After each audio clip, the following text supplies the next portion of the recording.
Have you ever wondered about the people who maintain composure in the most challenging life situations?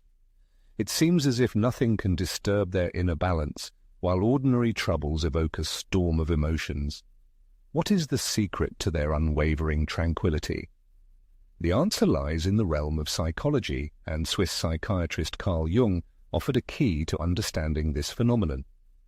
The first principle formulated by Jung is mirroring. It states that the source of our anxiety is not in the external world, but within ourselves. Think back, you must have encountered people in your life whose behavior or character traits irritated you.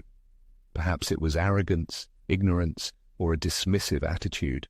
Ask yourself, why does this particular thing provoke such a strong reaction in you?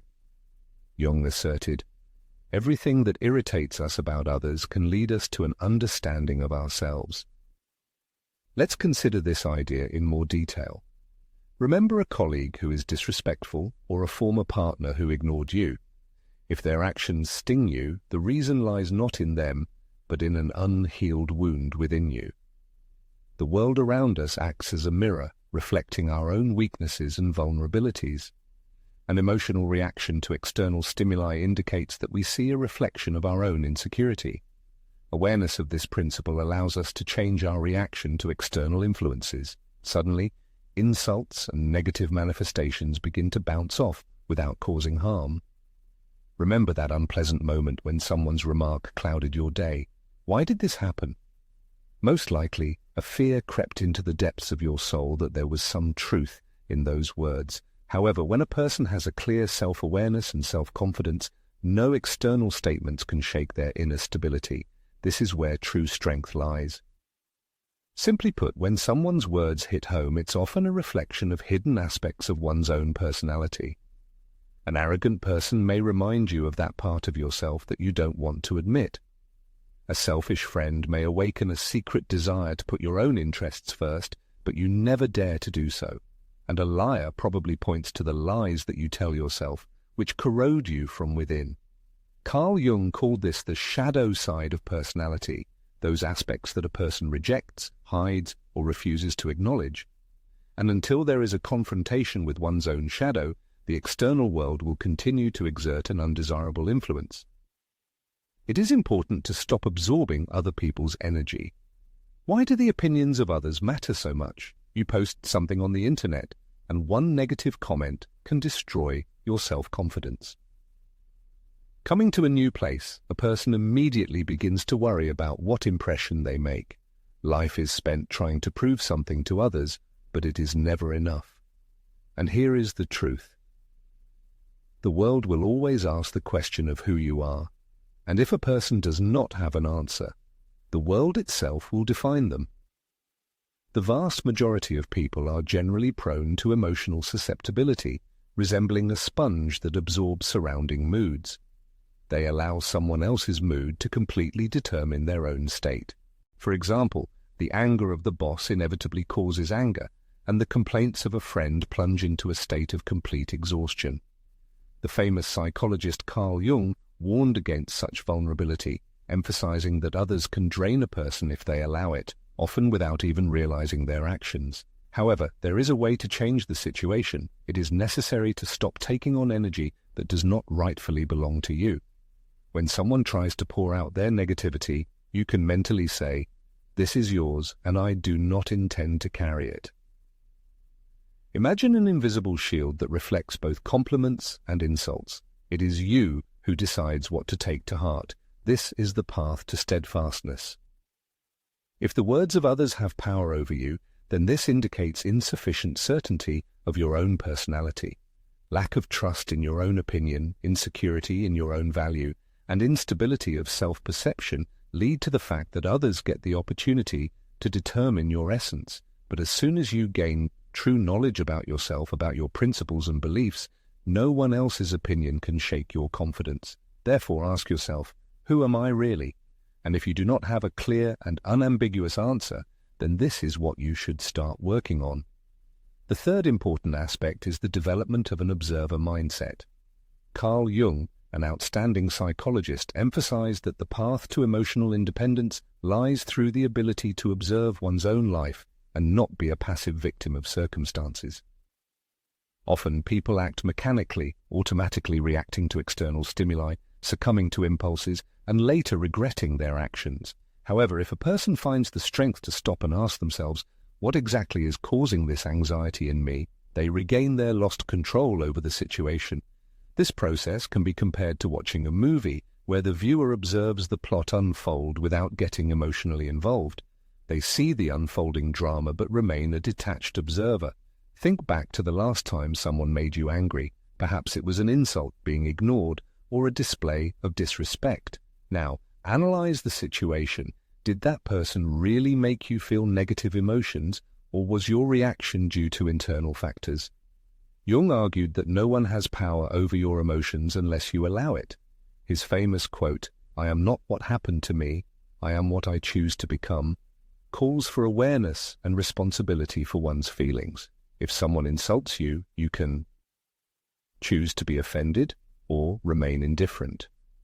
If you are ignored, you can feel rejected or maintain composure. If you are treated with disrespect, you can react with anger or remain calm. It's not about suppressing emotions, but about gaining control over them. Once you realize that you are the sole master of your mind, no one and nothing can manipulate you anymore. The next time someone tries to involve you in a conflict, don't give in to provocation. Just observe how words lose their power when you refuse to play by someone else's rules. Furthermore, the burden of the past should not shackle your freedom. As Jung insightfully noted, personality is defined not by the weight of past events, but by the conscious choice of a life path. Unfortunately, many allow the shadows of bygone days, old disappointments, childhood traumas, past failures to shape their present and future. However, it is worth remembering that the past is just a set of data, not a predetermined destiny. The moment a person breaks free from the power of old pain, they gain inexhaustible potential. Have you ever wondered why some people exhibit aggression, commit betrayals, or seek to humiliate others? The reason lies not in you, but in their own internal problems. Carl Jung explained that the actions of most people are guided by their subconscious wounds, and instead of healing them, they transfer their pain to others. A person who humiliates others feels insignificant themselves. A traitor suffers from a lack of loyalty to themselves. Someone who seeks to control others feels powerless in their own life. As the wise proverb says, a healthy person will not cause pain to others, and tormentors are those who are tormented themselves. When this realization comes, the perception of the world changes dramatically. Surely everyone has met people whose lives seem to be full of suffering, yet they exude calmness and composure. The secret lies in their ability to process pain without letting it corrode their soul. They do not run away from their experiences, but transform them, turning them into valuable life experiences. This is the fundamental difference between a person bearing the scars of the past and someone who has remained a prisoner of their fears forever. Another important aspect is the influence of the unconscious on our lives. The frightening truth is that most of our reactions and actions are dictated not by our conscious choice, but by deep-seated programs ingrained in us by society, past traumas, and ingrained habits that we don't even notice. Carl Jung called this the collective unconscious. However, when we bring these hidden patterns to light, we gain freedom. It is important to constantly ask ourselves, do I really feel what I feel, or is it just an imposed reaction? Why do I feel guilty when I say no? Where does the fear of loneliness come from? Dig deeper, because shackles are often invisible until you start looking for them. Now, realizing that no one and nothing can influence you without your consent, it is necessary to learn how to apply this knowledge in practice. Most people live life reacting to external circumstances, not making conscious choices. Someone insults them, they get angry. Someone ignores them, they feel unworthy. Something goes wrong, they fall into self-deprecation. However, the secret is that every person is capable of reprogramming their mind, learning not to react automatically but to act consciously. Carl Jung revealed a profound truth about human nature, stating that clarity of perception of the world comes only through a close look into the depths of one's own soul. The first and necessary step on this path is self-awareness, which in turn opens the gates to the power of indifference. Once Jung remarked that the most difficult thing for a person is complete self-acceptance. Why is self-acceptance such a challenging task? The answer lies in the fact that when an individual fully accepts themselves with all their strengths and weaknesses, they become invulnerable to criticism and cease to desperately need the approval of others. Indifference in this context is not a manifestation of insensitivity or coldness, but the attainment of genuine freedom. The moment the need to please everyone disappears, a person becomes untouchable. As soon as the fear of being rejected vanishes, they gain immense power over themselves and their lives. Think back to someone who once showed you disdain. Initially, it might have caused a painful reaction, but what if their actions didn't affect you at all? What if that person's opinion held no significance for you? This is the secret of people with high self-worth.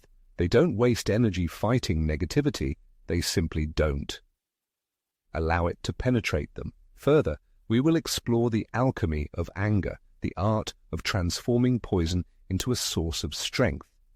This process is closely linked to the Jungian concept of integrating and transforming the shadow, allowing one to use the dark sides of personality to achieve personal growth and wholeness. According to Carl Jung, feelings such as anger, jealousy, and emotional pain are not signs of weakness but important signals indicating areas that require healing and personal growth. Unwise individuals either express their anger vehemently or suppress it, while wise individuals seek to understand what lessons this anger carries and use it as a powerful stimulus for self-improvement. Every betrayal, offense, or failure is not ignored but transformed into valuable experience. Imagine emotions as fire. A person can allow them to destroy themselves or use them to temper their will and character, like a blacksmith forging steel. The choice always remains with the individual. Next is the concept of unconscious contracts that implicitly govern life. This idea is rooted in the Jungian understanding of archetypes and conditioning. Many people find themselves trapped by invisible rules and limitations that they never consciously accepted. For example, the belief that one must always be pleasant or that happiness is only possible in a relationship. Jung called such attitudes archetypes, deep, unconscious scripts that exert a tremendous influence on a person's life. However, everyone has the opportunity to rewrite these scripts. Realizing that one never agreed to abide by a particular rule is a moment of liberation. Why does guilt arise when a person puts their interests first? This is because they were once taught that the value of a person is determined by the degree of their self-sacrifice. But what happens if you break this outdated agreement and start living by your own rules? Let's delve into the exploration of the depths of sacred egoism, a concept closely intertwined with the Jungian understanding of individuation and the achievement of authenticity. Carl Jung, the eminent Swiss psychoanalyst, once observed that the highest reward in life is the discovery of one's true self. However, the path to this goal is strewn with obstacles, the need to refuse others, set boundaries, and prioritize one's own needs, even at the risk of being seen as selfish in the eyes of others. In this context, we can draw an analogy between two types of women. The foolish woman strives to earn the approval of others, sacrificing her interests and desires for recognition, while the wise woman realizes that betraying herself leads to the loss of everything that truly matters. Encountering a person who exudes confidence often evokes admiration. The source of this confidence is not perfection, but the rejection of hypocrisy. Such people prefer to be rejected for their true essence than accepted for a mask. Jung also emphasized that the human mind is a battlefield where the most important battles unfold. His deep conviction was that clarity of vision comes only through self-analysis and understanding of one's inner world. The foolish woman tends to blame external circumstances for her troubles, while the wise woman takes responsibility for her pain, realizing that the source of suffering lies within herself. When a person stops wasting energy on external conflicts and begins to work on themselves, on their inner world, they gain unwavering stability. It is then that nothing can throw them off balance. So ask yourself the defining question: Do you have the courage to break free from the mental prison created by your own mind? Are you ready to take on the role of creator of your own destiny, the architect of your life? If these words resonated in your soul, know that you are not alone in your quest. However, simply recognizing the problem is only the first step. True strength lies in applying the knowledge gained. In the following sections, we will present concrete steps aimed at reconfiguring your mindset to achieve mental resilience and steadfastness. It is not enough to simply know the truth. A system is needed, a clear algorithm of actions that will transform your mind so that insults do not sting, failures motivate, and chaos loses control over you. This is not abstract theory, but practical psychology in action.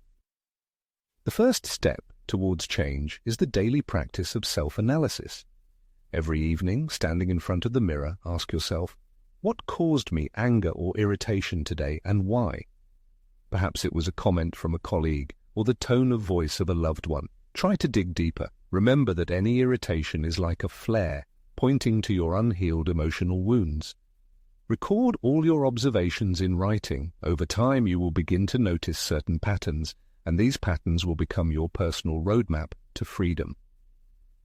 Start a trigger journal. Whenever something throws you off balance, write down the circumstances of what happened in detail.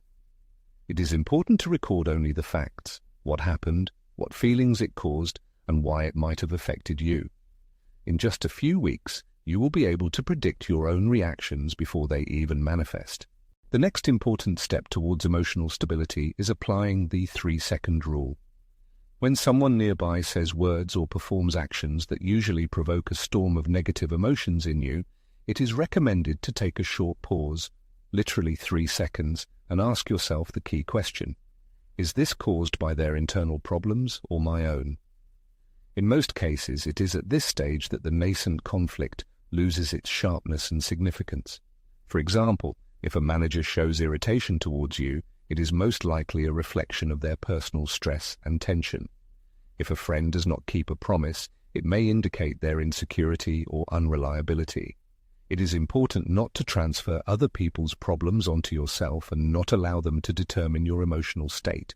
Imagine that the words addressed to you are a ball thrown in your direction.